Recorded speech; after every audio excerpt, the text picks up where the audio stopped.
Okay. I got your question. Rahul ji.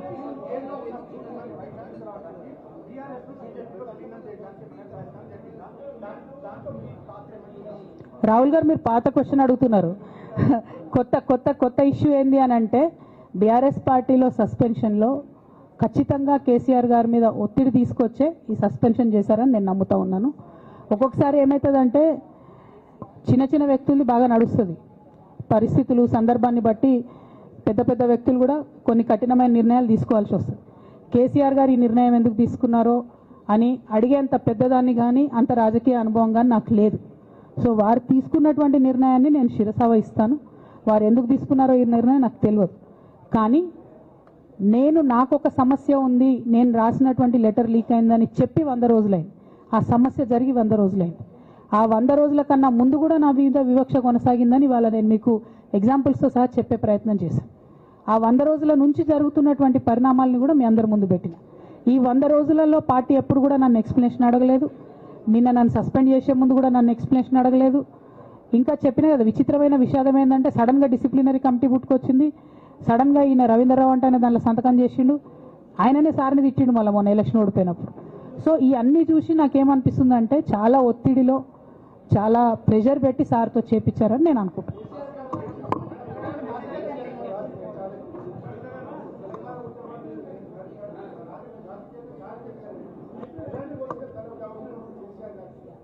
Right. I got your question, ma'am. I got your question.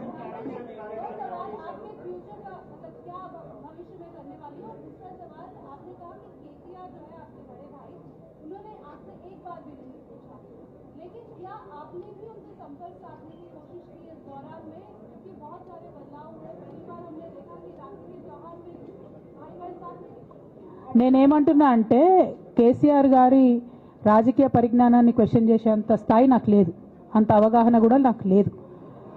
కాకపోతే పెద్ద నాయకులు అనేక సందర్భాల్లో ఒత్తిడికి గురైనటువంటి విషయాలు చరిత్రలో మనం చూసినాం. ఇవాళ అదే జరిగిందని నేను భావిస్తున్నా. 1. 2, నేను ఈ లేఖ అనేటటువంటిది రిలీజ్ అయిన తర్వాత ఎప్పుడు కేసీఆర్ గారికి కొంచెం ఇబ్బంది జరిగినా, అది కాళేశ్వరం కమిషన్కి వారు పిలుపుకొచ్చినా, 2 సార్లు వారు యశోద హాస్పిటల్కి వచ్చినా, నా చిన్న కొడుకు అమెరికాకి తీసుకెళ్లే సందర్భమైనా నేనే వారి దగ్గర పోయినా. నాకేం బేషనే ఉంటుంది, ఆయన మా నాన్న కదా.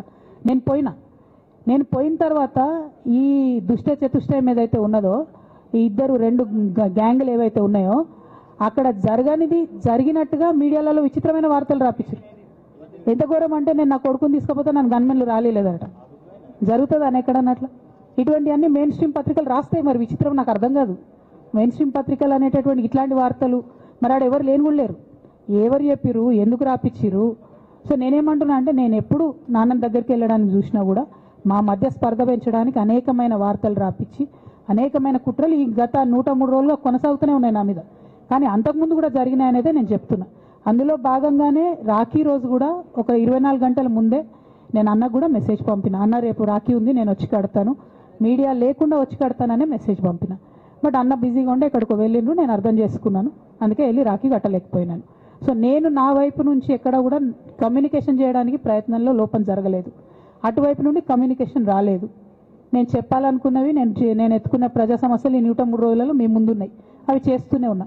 ఇక భవిష్యత్తుకు సంబంధించినటువంటి విషయం నేనేం ఆలోచించలేదు. ఎందుకోసం అంటే నిన్న నోటీస్ రావడం అనేటటువంటిది డెఫినెట్గా నేను కొంచెం బాగా బాధపడ్డా. నాకెందుకు నోటీస్ వస్తుంది, మరి నా లేఖ లీక్ అయింది, లీక్ చేసింది ఎవరు అంటే చేసినటువంటి వ్యక్తుల మీద ఎందుకు విచారణ జరగలేదు అనేటటువంటిది ఖచ్చితంగా పార్టీ అంతర్గతంగా ఆలోచన చేసుకోవాలి. అంటే నన్ను ఏం మాట్లాడకుండా నన్ను డైరెక్ట్గా ఉరిదీస్తారు. నేను ఎవరి మీద అయితే కంప్లైంట్ చేసినో కనీసం వాళ్ళను అడిగినరా, అడగలేదా, చర్యలు తీసుకున్నారా, తీసుకోలేదా, ఏమీ చెప్పకపోతే, ఆ మాత్రం అంతర్గత ప్రజాస్వామ్యం లేకపోతే బయట ప్రజలకు మనం ఏం చెప్తామన్నది నా ప్రశ్న.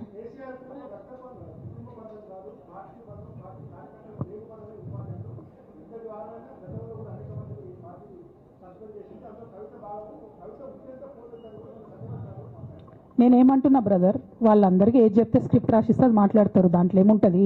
ఇప్పుడు పెద్ద సంఘటన జరగడం ఏంటిది, నన్ను పార్టీ నుండి విడగొట్టాలనేటటువంటి ఒక నిర్ణయం అది జరిగింది. జరిగిన తర్వాత ఇవన్నీ జరుగుతూనే ఉంటాయి, చిన్న చిన్న విషయాలు. అవంతా వ్యక్తులను సీరియస్గా తీసుకోవాల్సిన అవసరం లేదు. అల్టిమేట్గా నేనేమంటున్నా అంటే, నన్ను అడగకుండానే ఉరి తీశారు, కనీసం ఏమైంది అని కూడా అడగలేదు.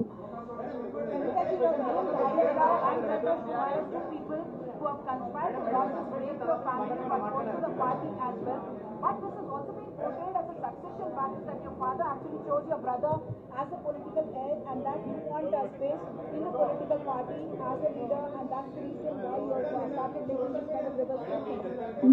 మేడం నువ్వులోకి తీసాను మేడం. నేనేమంటున్నా అంటే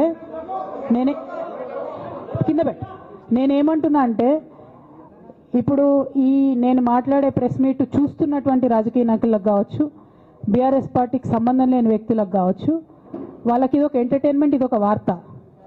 కానీ నాకు నా లైఫ్, మా బీఆర్ఎస్ పార్టీ కార్యకర్తలకు వాళ్ళ లైఫ్.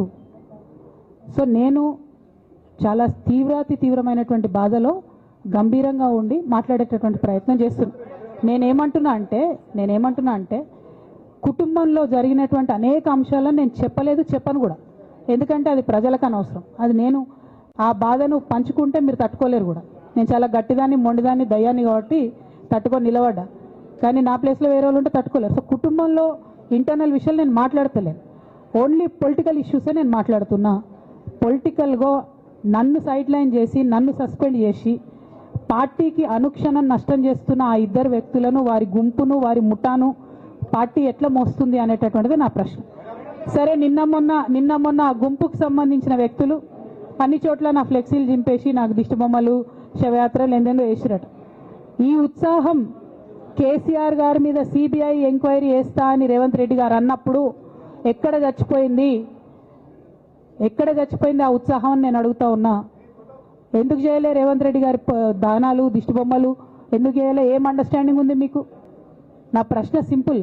నన్ను వ్యక్తిగతంగా ఏదో చేస్తారన్నది కాదు, నాకు నష్టం జరిగేదే లేదు. ఎందుకంటే ప్రజలు చూస్తున్నారు, ప్రజలు గమనిస్తున్నారు. తెలంగాణ ఆడబిడ్డలు తమ ఇంటి ఆడబిడ్డలుగా ఆదరించారు నన్ను. ఒక్కొక్కరు అడిగితే అర్థమవుతలే, ఏం అర్థమవుతలే.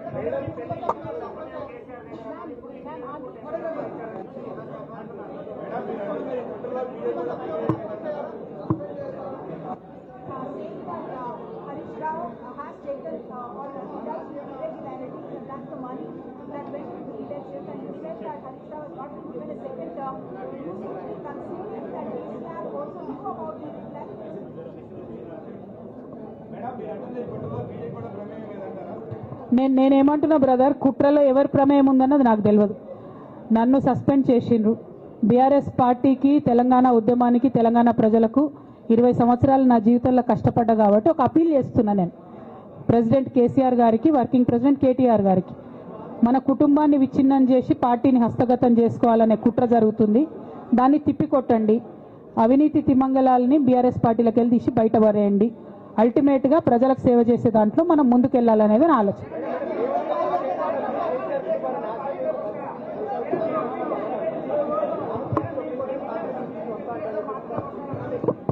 ఇక్కడ ఇంకో మాట చెప్పాలి బ్రదర్, నేను నిన్నటి నుంచి పేపర్లలో నేను ఈ పార్టీలో ఏరుతున్నా, ఆ పార్టీలో ఏరుతున్నా అని వచ్చింది. నేను ఏ పార్టీలో కూడా చేరను, నాకు ఏ పార్టీతో అవసరం లేదు. నేను ఫ్యూచర్లో ఏం చేయాలనే విషయం జాగృతి కార్యకర్తలతోని, తెలంగాణ మేధావులతోని, బీసీ బిడ్డలతోని, సామాజిక తెలంగాణ కోసం పనిచేసేటటువంటి అన్ని వర్గాల ప్రజల